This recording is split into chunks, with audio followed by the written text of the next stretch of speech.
Good morning, all of you. In this lecture, we will start our last unit, verification. Okay, auditing मध्ये आपण last unit ला आलेलो आहोत, verification. In last week, we was learn vouching, right? आणि vouching हे कशाशी related असतं? तर जे आपले इन्कम आहेत किंवा एक्सपेन्सेस आहेत, हे त्याच्याशी रिलेटेड डॉक्युमेंट आपण काय करतो तर व्हाउच करतो. आणि मग व्हेरिफिकेशन मध्ये काय असणार आहे? असेट अँड लायबिलिटीचं व्हेरिफिकेशन असेल. ओके, प्लांट अँड मशिनरीचं असेल किंवा फर्निचरचं असेल, बिल्डिंगचं असेल, लायबिलिटीचं काही असेल, त्याच्याशी रिलेटेड आपण कोणते डॉक्युमेंट चेक करू शकतो, व्हेरीफाय करू शकतो. सो अशा बेसवरती हा युनिट आपला डिपेंड्स असणार आहे. So now we start. Meaning of verification. So as per the standard of auditing 500, verification means to obtain a maximum, obtain and examine evidence. Examine evidence in respect of an item of asset. That is, the asset exists on given date. मग आपण काय check करतो? तर asset exist on a given date. त्या date वरती asset आहे का? The asset is legally owned by the concerned. So जी असेट आपण परचेस केलेली आहे ती लिगली आहे का? There are no unrecorded asset. आणि कोणती असेट काही आपण अनरेकॉर्डेड दाखवलेली आहे का? The asset are disclosed, classified and presented in accordance with the recognised accounting policy and requirement of law. So अशा पॉइंट ऑफ व्ह्यूने आपण काय करतो तर असेटचं व्हेरिफिकेशन हे करत असतो. सो डेफिनेशन काय दिलेली आहे बघा. Verification means it imply an inquiry into value, ownership and title, existence and position and the presence of any charge on the asset. So ह्या इन्क्वायरी मध्ये आपण काय केलेलं आहे, मग अॅक्युरसी आहे का, किंवा इन्क्वायरी मध्ये आपण त्याची व्हॅल्यू काय आहे हे जज करतो, ओनरशिप काय आहे, टायटल काय आहे, एक्झिस्टन्स काय आहे, as well as position of a asset. Okay, so this is called the verification. In simple word, verification means providing the truth or confirmation of the asset and liabilities appearing in the balance sheet. आणि जे balance sheet मध्ये तुम्ही asset दाखवलेले आहे त्याचं verification हे तुम्ही इथे काय करत असता तर दाखवत असता. Okay, that means the providing the truth or confirmation of asset and liabilities. The verification includes existence of an asset, legal ownership and possession of the asset, ascertaining that the asset is free from any charge and correct valuation. आणि ह्या असेटचं correct valuation record केलेलं आहे का, ह्या गोष्टी आपण ह्या verification under check करतो. So objects of verification of asset. According to the statement of auditing practice issued by ICAI, the auditor's object is regard to asset generally is to satisfy that they exist. First thing आपण काय करतो, जे asset तुम्ही दाखवलेले आहे ते existence मध्ये आहे का, राईट, ही गोष्ट चेक करणार. They belong to the client, तेवढा बिलॉंग असायला हवा क्लायंटचा. They are the position of the client और पर्सन अथॉराइज बाय ही. मग त्या असेटचं पोझिशन त्या क्लायंट कंपनीकडेच आहे का, अथॉराइज पर्सन कोण आहे का, ह्या गोष्टी इथे तुम्ही व्हेरिफिकेशनच्या अंडर चेक करता. They are not subjected to undisclosed incumbents of the line. They are stated in the balance sheet at proper amount in accordance with the sound accounting principle and they are recorded in the account. आणि तुम्ही ह्या proper accounting मध्ये तुम्ही कशा पद्धतीने recording केलेलं आहे असेटचं, ह्या बेसवरती आपण व्हेरिफिकेशन हे करत असतो. Then point to be considered while verification of asset. मग कोणते पॉइंट तुम्ही चेक करता basically. First, existence. So the auditor should confirm that all the asset of the company are physically existing on the date of balance. आणि जे काही तुम्ही asset दाखवलेले आहेत ते फिजिकली कंपनीमध्ये आहेत का, ह्या गोष्टी चेक करा. It is quite possible that machinery is destroyed by the accident and scrap but still appear in the book. आणि बऱ्याच वेळी असं होतं की एखाद्या ऍक्सिडेंट मध्ये तुमची असेट ही डिस्ट्रॉय झालेली असते किंवा स्क्रॅप मध्ये गेलेली असते आणि तरीही त्याचा अपीअरन्स हा बुक मध्ये दाखवलेला असतो. So at that point here we prefer the verification of asset and liabilities. On verification only the auditor can find out it is not existing, then it can be rectified. म्हणजे फक्त आपण त्याचा existence check करतो का, त्या गोष्टी जर नसतील तर रेक्टिफाय सुद्धा इथे ऑडिटरच्या अंडर केल्या जातात. So this is called the existence. Next position. आता बऱ्याच वेळी कंपनीला स्वतःचे असेट परचेस करणं पॉसिबल नसतं. सो अशा वेळी काय केल्या जातात, काही रेंटल वरती सुद्धा असेट ह्या परचेस केल्या जातात. मग त्या रेंटल वरती जे असेट असतात त्याचं पोझिशन कंपनीकडे असतं, ओनरशिप एका थर्ड पर्सन कडे असते. सो काय सांगितलेलं आहे बघा पोझिशन मध्ये, the auditor has to verify that the asset are in the position of the company on the date of balance sheet. मग तुमच्याकडे किती दिवसांसाठी पोझिशन होतं त्या असेटचं, ती डेट तुम्ही इथे काय करता तर व्हेरीफाय करू शकता. And old machinery is sold ₹65,000. It is not recorded in the books of account. In verification, the auditor can check possession of the machinery. मग तुम्ही ती कधी सोल्ड केलेली आहे तोपर्यंत तुमच्याकडे त्याचं पोझिशन होतं का, आणि सोल्ड केल्यानंतर मग त्याचं पोझिशन कोणाकडे गेलेलं आहे, ह्या गोष्टी चेक करतात. Then the error can be rectify. आणि बऱ्याच वेळेस असं होतं की आपण मशिनरी सोल्ड केलेली आहे पण तरीही त्याचं रेकॉर्डिंग हे बुक्स ऑफ अकाउंट मध्ये दाखवलं जातं. आणि मग अशा सिच्युएशन मध्ये काय होतं तर तुमची असेट ही जास्त दिसते बॅलन्स शीट मध्ये, पण ऍक्च्युली ती असते का, नाही. So that is why here auditor can check up the position of machinery or any asset and then the rectify, then the error can be rectified. आणि जर असे काही एरर्स बघायला मिळाले तर ते रेक्टिफाय सुद्धा केले जातात. Point number 3, ownership. The auditor should confirm that the asset is legally owned by the company. एखादी असेट त्या कंपनीची लिगली आहे का, राईट. सो हे ऑडिटर हे सुद्धा इथे काय करू शकतो, व्हेरिफिकेशनच्या अंडर चेक करू शकतो. For example, if the vehicle in the name of the employees as per the registration book, it can be treated as the asset of the company. लक्षात येते का, म्हणजे सपोज एखाद्या एम्प्लॉईची व्हेकल असेल आणि ती तुम्ही कंपनीची व्हेकल आहे असं जर दाखवलं तर हे काय आहे, दिस इज द रॉंग. ती कंपनीची असेट आहे का, मग नाही. तर ह्या पॉइंट ऑफ व्ह्यू ने ऑडिटर काय करेल, here auditor can check ownership of a particular asset. The invoice and entry of the registration book should be in the name of the company to establish right of the ownership. Right of the ownership कसं असेल, जर तुम्ही ती स्वतः त्या कंपनीच्या नावाने purchase केली असेल, रजिस्ट्रेशन बुक मध्ये जर कंपनीचं नेम असेल तरच आपण म्हणू शकतो की जी असेट आहे ही कंपनीची आहे. Next point, charge or land. The auditor should verify whether the asset is subject to any charge. The fact charge should be disclosed in the financial statement. मग कोणते पॉइंट कन्सिडर, म्हणजे आता इथे काय सांगितलेलं आहे बघा, the auditor should verify with the asset subject to any charge. मग तुम्ही काही चार्जेस घेतलेले आहेत का पर्टिक्युलर असेट वरती, हे काय करता तुम्ही चेक करता लाईनच्या under. Next, record. The auditor should confirm that the asset and liability are recorded in the books and there is no omission of any asset or liability. मग तुम्ही कोणती एंट्री डबल नाही ना केलेली आहे. आपण जसं लास्ट लेक्चर मध्ये डिस्कस केलं होतं, ओमिशनचे 2 टाइप्स असतात, पार्शियल ओमिशन आणि फुल्ली ओमिशन. बऱ्याच वेळ एखादी एंट्री रेकॉर्ड करायची राहून गेलेली असते, काही वेळा एखाद्या एंट्रीचा एकच इफेक्ट आपण दिलेला असतो. So this is called the omission. Okay. So that is why here said the auditor should confirm that the asset and liabilities are recorded in the books and there is no any omission of asset or liability.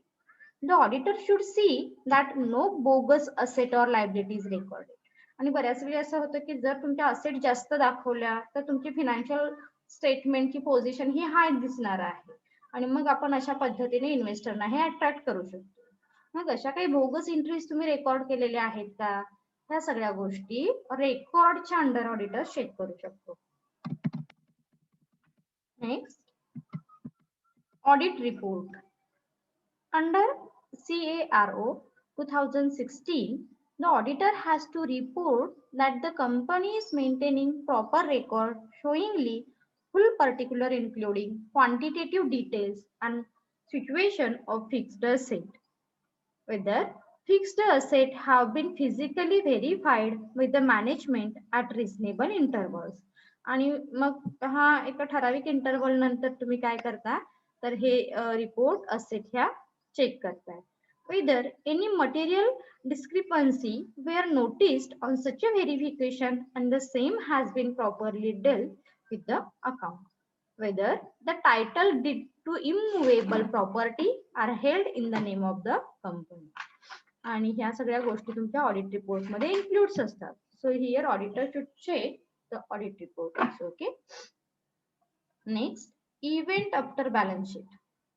The auditor should find out whether any event after the date of balance sheet has affected any item of the asset and liabilities. आता auditor इथे काय check करणार आहे event after balance sheet date. The auditor should find out whether any event after the date of balance sheet म्हणजे प्रत्येक तुमच्या अकाउंटचा effect कसा झालेला आहे. Right, that means event of the date of balance sheet has affected any item of the asset and liabilities. For example, आपण घेऊ शकतो असेटचं depreciation, त्याची इफेक्ट बाकी तुमच्या प्रॉफिट अँड लॉस स्टेटमेंट वरती पण होतात. मग असे event after date of balance sheet इथे ऑडिटर चेक करेल. Valuation and disclosure. The auditor should see that assets are properly valued and disclosed in the balance sheet. Okay. So valuation पण proper केलेलं आहे का तुम्ही असेट आणि लायबिलिटीचं हे सुद्धा ऑडिटर चेक करेल. Next, scope of verification. Verification includes confirmation. Verification मध्ये आपण काय करतो तर कन्फर्म करून घेतो सगळ्या गोष्टी in the sense asset and liabilities. So that the asset were in existence on the date of the balance sheet, that the asset had been acquired for the proper business only, that the asset had been acquired under a proper authority, that the right of ownership of the asset vested in the organization, that the asset were free from any charge, and that the asset were properly valued and disclosed in the balance sheet. Okay. So these are the scope of verification. Advantages of verification मध्ये काय सांगितले बघा. It avoid manipulation of account. Manipulation we can easily detect, right, with the help of verification. कुठेही manipulation जर तुम्ही असेटच्या recording मध्ये केलं असेल तर आपण इथे व्हेरीफाय करू शकतो, डिटेक्ट करू शकतो, फाइंड आउट करू शकतो. Then guard against improper use of asset. जर तुम्ही काही असेटचा इम्प्रॉपर यूज केला असेल we can easily find out. It ensure proper recording and valuation of asset. मग तुम्ही त्या असेटचं प्रॉपर रेकॉर्डिंग केलेलं आहे का हे सुद्धा चेक करू शकता. In exhibit true and fair view of the state of affairs of the company. It's very important. आणि सगळ्यात महत्वाचा पार्ट काय असतो तर true and fair view of the financial statement. आणि हे तुम्ही तुमच्या व्हेरिफिकेशन मधून फाइंड आउट करू शकता. It ensure existence of asset. It ensure ownership of asset. It ensure position of asset. Right. मग त्याचा existence, ownership, position we can easily ensure. It ensure use of asset of business purpose. जे asset आहे हे business purpose साठीच use केलेलं आहे का, जसं आपण लास्ट एक्झाम्पल मध्ये सांगितलं. एखादी व्हेकल आहे ती एम्प्लॉईची आहे किंवा एखादी व्हेकल आहे ती कंपनीची आहे आणि मॅनेजर काय करतायत की सेल्फ म्हणजे स्वतःच्याच यूज साठी स्वतःच यूज करतायत. तर आपण असं नाही म्हणू शकत ते use the asset for business purpose. Right. मग ह्या ज्या गोष्टी आहेत त्या व्हेरिफिकेशनच्या अंडर फाइंड आउट केल्या जातात. It ensure that asset are free from any charge. It ensure proper disclosure of asset in the balance sheet. It ensure the contingent liability are properly disclosed. It's also very important thing. Contingent liability सुद्धा फार महत्वाची आहे. मग हे तुम्ही proper record केलेली आहे का, प्रॉपर डिस्क्लोज केलेली आहे का, ह्या गोष्टी आपण व्हेरिफिकेशनच्या अंडर फाइंड आउट करू शकतो. And last thing, it ensure adequate of internal control regarding purchase, utilization and disposal of asset. So मग आपण काय करतो इथे disposal of asset regarding purchase utilisation ह्या सुद्धा गोष्टी चेक करू शकतो. So these are some advantages of verification. Now we start techniques of verification. So simple thing, एखादं जर असेट आपल्या पुढे आलं तर आपण कोणत्या टेक्निक्सने ते व्हेरीफाय करू शकतो. So first point is the inspection. It means physical inspection of the asset, that is the company cash in the cash box. Physical inventory, inspection of share of certificate, document, etc. म्हणजे एखाद्या असेटचे inspection करणं ते कुठे करावं लागेल.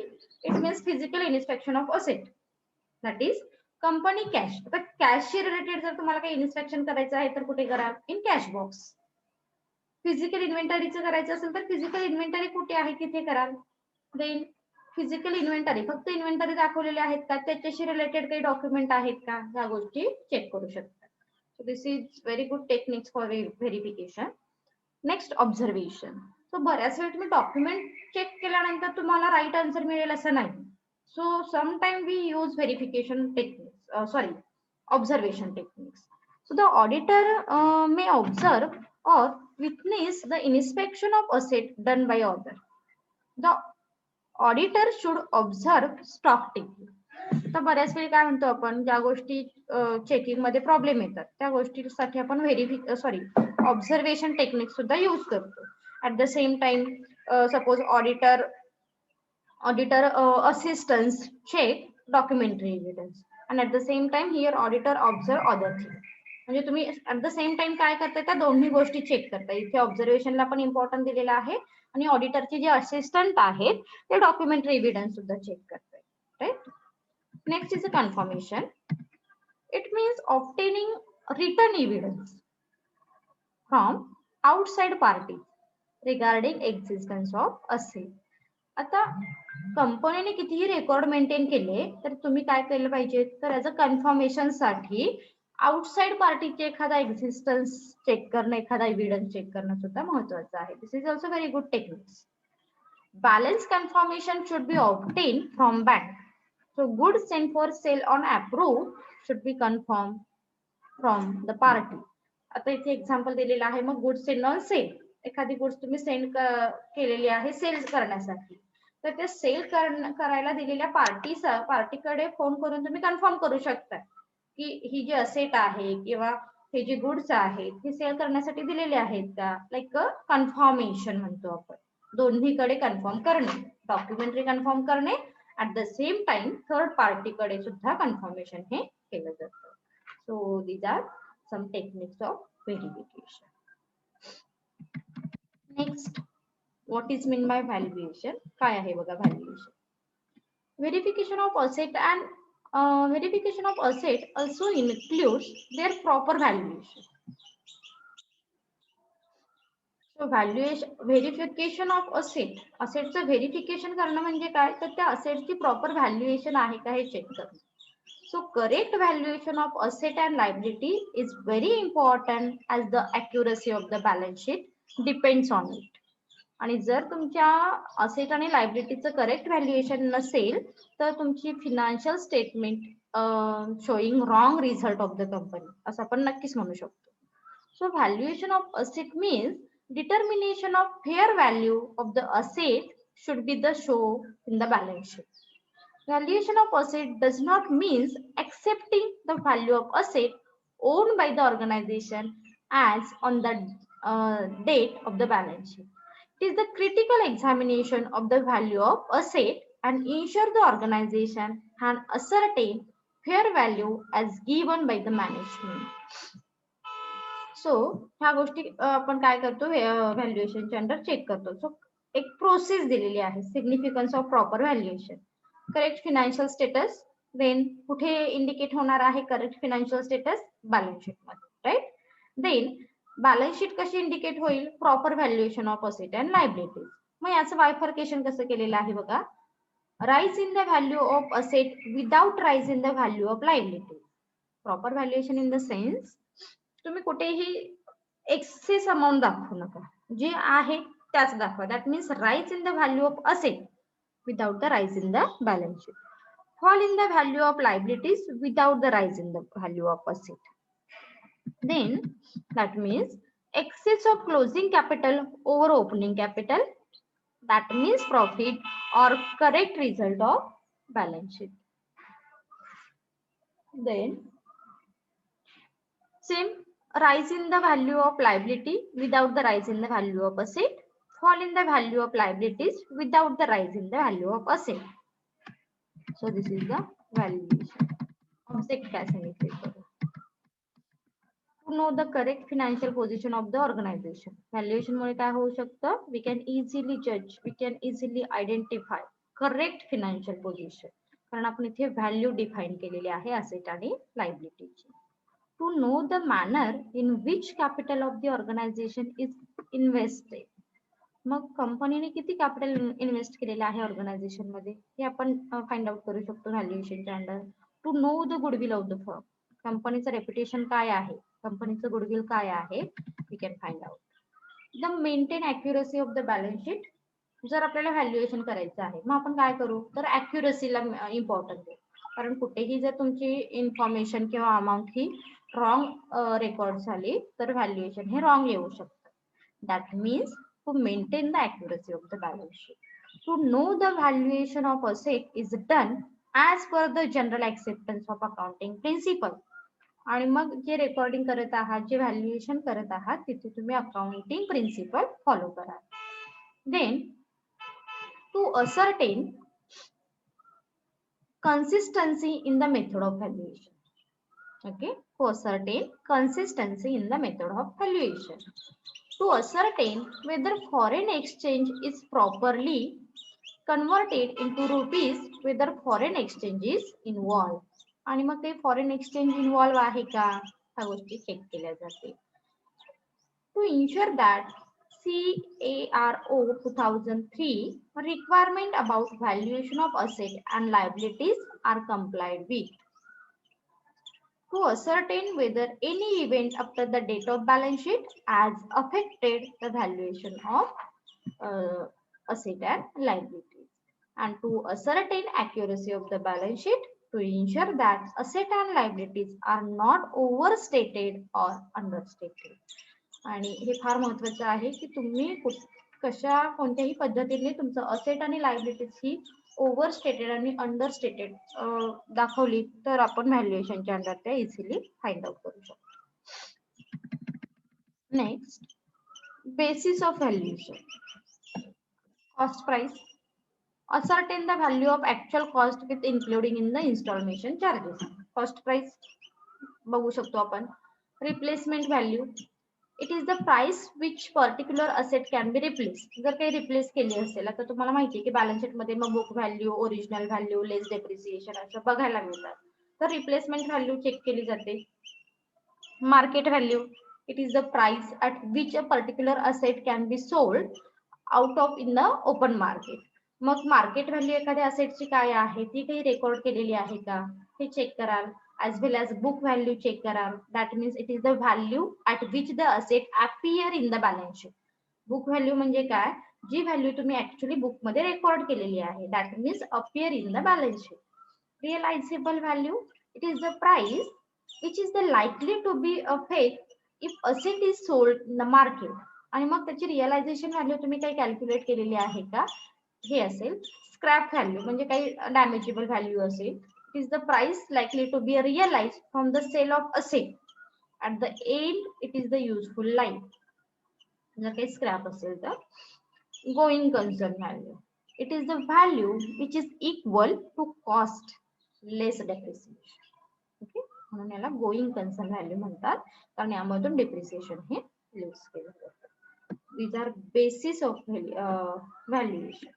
Now we start. Importance of valuation. First, correct financial status. जसं की आपण म्हटलं लास्ट पॉइंट मध्ये डिस्कस केलं आपण, असेट आणि लायबिलिटीची करेक्ट व्हॅल्युएशन आपण फाइंड आउट करू शकतो valuation under. So financial status of the organisation is ascertained from the balance sheet, and balance sheet is the statement of asset and liabilities of the organization. So proper valuation of asset and liabilities show the correct financial status of the organization.